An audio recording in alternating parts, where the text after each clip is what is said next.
In 219, Vaisampayana said, Varga continued, We were then, O foremost one of Bharata's race, deeply distressed at this curse.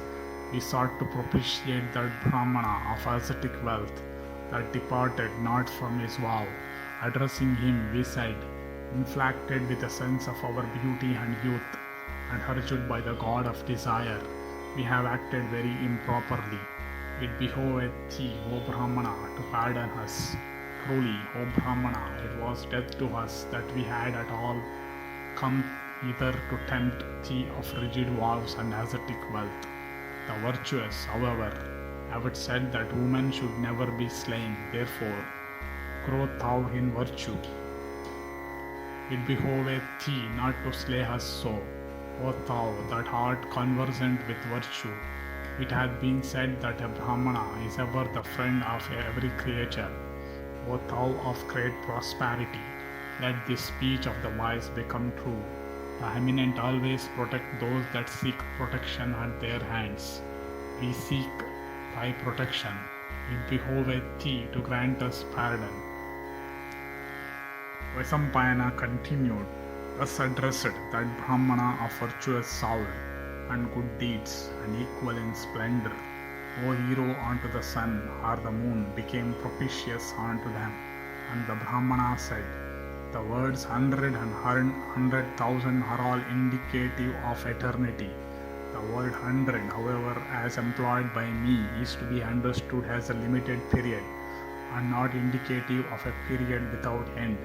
They shall therefore, becoming crocodiles, seize and take away men for only 100 years, as explained by me. At the end of that period, an exalted individual will drag you all from the water to the land. Then he will resume your real forms.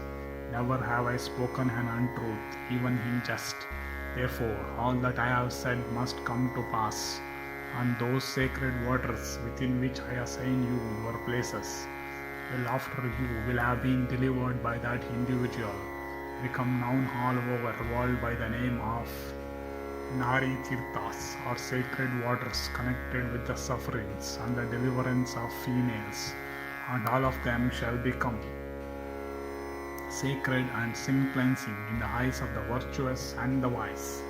Vaisampayana continued, Varga, then addressing Arjuna, finished her discourse, saying, having these words of the Brahmana, we saluted him with reverence and walked around him.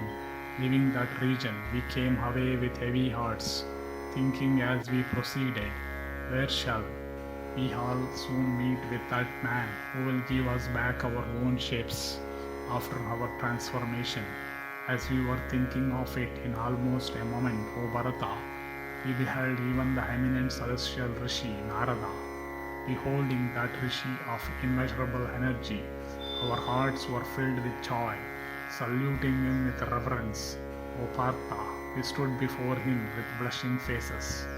He asked of us the cause of our sorrow. We told him all, hearing what had happened, and the Rishi said, in the lowlands, bordering on the southern ocean, there are 5 regions of sacred water. They are delightful and eminently holy. Go thither without delay. That tiger among men, Dhananjaya, the son of Pandu of pure soul, will soon deliver you without doubt from this sad plight. O hero, hearing the Rishi's words, all of us came hither. O sinless one, true it is that I have today been delivered by thee, but those 4 friends of mine are still within the other waters here. O hero, do a good deed by delivering them also. Vaisampayana continued, then, O monarch, that foremost of the Pandavas, endued with great prowess, cheerfully delivered all of them from that curse. Rising from the waters, they all regained their own forms. Those Apsaras, then, O king, all looked as before, freeing those sacred waters from the danger of which they had been notorious, and giving the Apsaras leave to go where they chose. Arjuna became desirous of once more beholding Chitrangada. He therefore proceeded towards the city of Manipura. Arrived there, he beheld on the throne the son he had begotten upon Chitrangada, and who was called by the name of Vabruvahana. Seeing Chitrangada once more, Arjuna proceeded, O monarch, towards the spot called Gokarna. Thus ends the 219th section in the Arjuna Vanavasa Parva of the Adi Parva.